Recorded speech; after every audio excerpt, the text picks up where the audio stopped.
Hi, my name is Frank Vasallo, and I'm going to be doing an informative speech on the evolution of social media. Here's my audience. Yay! Alright, here we go again.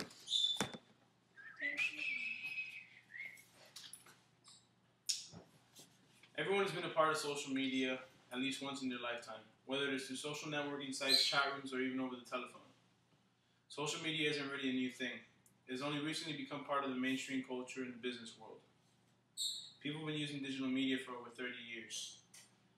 It started on the telephone with the rise of phone phreaking, which began around the 1950s. The term phreaking comes from the words phone and phreak, which refers to the means which they were doing it through, which was the phone, and phreaking stood for the frequencies which they manipulated on the phone system. It was pretty much the exploration of the telephone network. It was closely linked to the computer hacking, and identities were usually hidden, so it was difficult to say who started it, but it was definitely the origins of our industry, which we have today.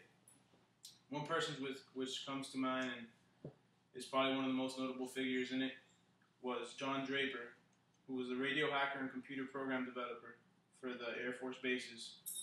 And he did it so that his servicemen could contact their families and communicate with them for free. Which he later is actually a developer for one of Macintosh's first word processors. There were several other people like Draper, in which before free nights and weekends existed on telephones or on cell phones, that were tapping into phone lines and getting free days and weekends. So they built homemade electronic devices that could generate tones, allowing them to make free calls and get access to the experimental back end of the telephone system. The first real blogs or forums took place on hacked corporate voicemail systems called cone lines, in which the hackers would get a mailbox from the mailbox system that wasn't being used, and they'd get the extension for it. So you'd call like the extension, a 1-800 number of the corporation, and they'd use it as a spot where you could call and listen to their messages, which they were broadcasting to the world, or leave a voicemail for them to respond to you in the next message that they would broadcast, and people would listen to it. That was the way hackers would use space to store their stuff on. The first bulletin board system, which was called the BBS, was developed in 1979 by Ward Christensen, where one person at a time could dial in and get access. The early BBSs had no color or graphics, but when MS-DOS 3.0 first came out, that's when they were able to put colors into the graphics. And it was the first way that they would play online games and download files between people. This is all pre-World Wide Web. And then in the 1980s, we got commercial online services. First was Prodigy and CompuServe, which were like the pre-AOLs. But CompuServe was infamous for its high prices, which was $6 an hour plus like extra fees, which they would add, coming out to $30 an hour.